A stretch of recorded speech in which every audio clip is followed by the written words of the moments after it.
wabarakatuh. Alhamdulillahirabbil alamin, asyhadu an la ilaha illallah wa asyhadu anna Muhammadar Rasulullah. Allahumma shalli ala sayyidina Muhammad wa ala ali sayyidina Muhammad. Pemirsa YouTube yang dirahmati Allah Subhanahu wa taala. Mungkin ada di antara pemirsa yang tahu siapa itu Profesor Dr. Maurice Bucaille. Beliau adalah seorang dokter ahli bedah berkebangsaan Prancis yang namanya sempat mencuat di pertengahan tahun 1970-an gara-gara meneliti mumi Fir'aun yang saat ini berada di Mesir. Jadi ceritanya begini, di pertengahan tahun 1975 datang sebuah tawaran dari pemerintah Prancis kepada pemerintah Mesir. Negara Eropa tersebut menawarkan bantuan untuk meneliti, mempelajari, dan menganalisis mumi Firaun. Tawaran tersebut disambut baik tentunya oleh Mesir. Dan setelah mendapat restu dari pemerintah Mesir, mumi Firaun tersebut kemudian digotong ke Perancis. Bahkan pihak Perancis membuat pesta penyambutan kedatangan mumi Firaun dengan pesta yang sangat meriah. Mumi itu pun dibawa ke ruang khusus di pusat purbakala Perancis yang selanjutnya dilakukan penelitian sekaligus mengungkap rahasia di balik mumi tersebut oleh para ilmuwan terkemuka dan para dokter bedah dan otopsi di Perancis. Pemimpin ahli bedah sekaligus penanggung jawab utama dalam penelitian mumi itu adalah Profesor Dr. Maurice Bucaille. Pemirsa, ketertarikan Bucaille terhadap Islam mulai muncul ketika secara intens dia mendalami kajian biologi dan hubungannya dengan beberapa doktrin agama. Karenanya, ketika datang kesempatan kepada Bucaille untuk meneliti, mempelajari, dan menganalisis mumi Firaun, ia mengerahkan seluruh kemampuannya untuk menguak misteri di balik penyebab kematian sang raja Mesir kuno tersebut. Ternyata hasil akhir yang ia peroleh sangat mengejutkan. Sisa-sisa garam yang melekat pada tubuh sang mumi adalah bukti terbesar bahwa dia telah mati karena tenggelam. Jasadnya segera dikeluarkan dari laut dan kemudian dibalsem untuk segera dijadikan mumi agar awet.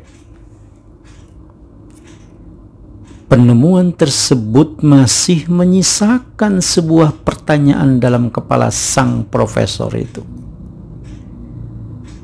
Bagaimana jasad tersebut bisa lebih baik dari jasad-jasad yang lain, padahal dia dikeluarkan dari laut? Profesor Bucaille lantas menyiapkan laporan akhir tentang sesuatu yang diyakininya sebagai penemuan baru, yaitu tentang penyelamatan mayat Firaun dari laut dan pengawetannya. Pemirsa, terkait dengan laporan akhir yang disusunnya, salah seorang di antara rekannya membisikkan sesuatu di telinganya seraya berkata, "Jangan tergesa-gesa, Prof. Karena sesungguhnya kaum muslimin telah berbicara tentang tenggelamnya mumi itu." Bucaille awalnya mengingkari kabar ini dengan keras, sekaligus menganggapnya mustahil. Menurutnya, pengungkapan rahasia seperti ini tidak mungkin diketahui kecuali dengan perkembangan ilmu modern melalui peralatan canggih yang mutakhir dan akurat. Sehingga salah seorang di antara mereka berkata bahwa Al-Quran yang diyakini umat Islam telah meriwayatkan kisah tenggelamnya Fir'aun dan kemudian diselamatkannya mayatnya. Pemirsa, ungkapan itu makin membingungkan Profesor Bukail. Lalu dia mulai berpikir dan bertanya-tanya, bagaimana mungkin hal itu bisa terjadi? Bahkan mumi tersebut baru ditemukan sekitar tahun 1898 Masehi, sementara Al-Quran telah ada ribuan tahun sebelumnya. Ia duduk semalaman memandang mayat Fir'aun dan terus memikirkan hal tersebut. Ucapan rekannya masih terngiang-ngiang di benaknya bahwa Al-Quran, kitab suci umat Islam, telah membicarakan kisah Fir'aun yang jasadnya diselamatkan dari kehancuran sejak ribuan tahun lalu. Ia berkata pada dirinya sendiri, apakah masuk akal mumi di depanku ini adalah Fir'aun yang akan menangkap Musa? Apakah masuk akal Muhammad mengetahui hal itu, padahal kejadiannya ada sebelum Al-Quran diturunkan? Pemirsa YouTube yang dirahmati Allah Subhanahu wa Ta'ala, setelah perbaikan terhadap mayat Fir'aun dan pemumiannya, Prancis mengembalikan mumi tersebut ke Mesir. Akan tetapi tidak ada keputusan yang menggembirakannya. Tidak ada pikiran yang membuatnya tenang semenjak ia mendapatkan temuan dan kabar dari rekannya tersebut, yakni kabar bahwa kaum muslimin telah saling menceritakan tentang penyelamatan mayat tersebut. Dia pun memutuskan untuk menemui sejumlah ilmuwan otopsi dari kaum muslimin. Dari sini kemudian terjadilah perbincangan untuk pertama kalinya dengan peneliti dan ilmuwan muslim. Dia bertanya tentang kehidupan Musa, perbuatan yang dilakukan Fir'aun, dan pengejarannya pada Musa hingga dia tenggelam, dan bagaimana jasad Fir'aun diselamatkan dari laut. Itu sejumlah pertanyaan yang Profesor Bukail ajukan kepada para ilmuwan muslim. Maka berdirilah salah satu di antara ilmuwan muslim tersebut seraya membuka mushaf Al-Quran dan membacakan untuk Bukail firman Allah Subhanahu wa Ta'ala yang berbunyi, "Falyawma nunajjika bibadanika." Maka pada hari ini kami selamatkan badanmu, litakuna liman khalfaka ayatan, supaya kamu dapat menjadi pelajaran bagi orang-orang yang datang sesudahmu. Wa inna katsiran minan nasi an ayatina laghafilun, dan sesungguhnya kebanyakan dari manusia lengah dari tanda-tanda kekuasaan kami. Begitu firman Allah, Quran surat Yunus ayat 92 yang dibacakan oleh salah seorang ilmuwan muslim dalam pertemuan tersebut. Ayat ini sangat menyentuh hati Bukail. Ia mengatakan bahwa ayat Al-Quran tersebut masuk akal dan mendorong sains untuk maju.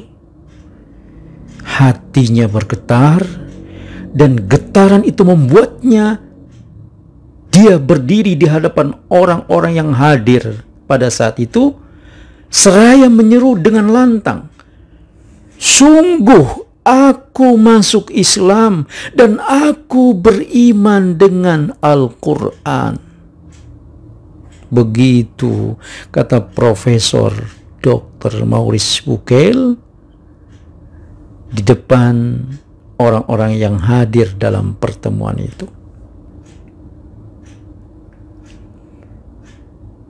Pemirsa,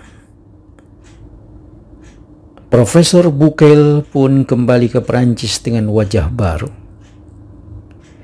Berbeda dengan wajah pada saat dia pergi dulu.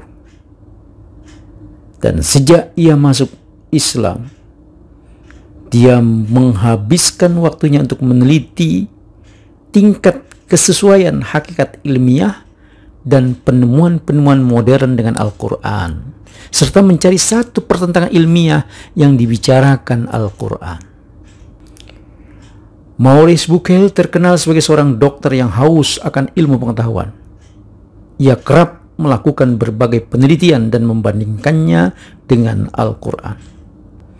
Berdasarkan itu semua, ia menyimpulkan bahwa sains dan agama saling bersinergi dan selaras untuk saling mendukung. Terbukti dari pengkajiannya, Bucaille menyatakan bahwa Al-Quran berbeda dengan kitab-kitab suci lainnya. Al-Quran bebas sepenuhnya dari pernyataan-pernyataan yang bertentangan dengan penemuan-penemuan sains modern. Hal itu sekaligus membuktikan bahwa kata per kata dalam Al-Quran sepenuhnya merupakan wahyu samawi yang jauh dari berbagai kesalahan manusiawi. Pemirsa YouTube yang dirahmati Allah Subhanahu wa Ta'ala, demikian sekilas kisah masuk Islamnya Profesor Dr. Maurice Bucaille, seorang ahli bedah berkebangsaan Prancis, gara-gara dia meneliti, mempelajari, dan menganalisis mumi Fir'aun. Mudah-mudahan apa yang saya sampaikan ada manfaatnya. Lebih kurangnya mohon dimaafkan. Wassalamualaikum warahmatullahi wabarakatuh.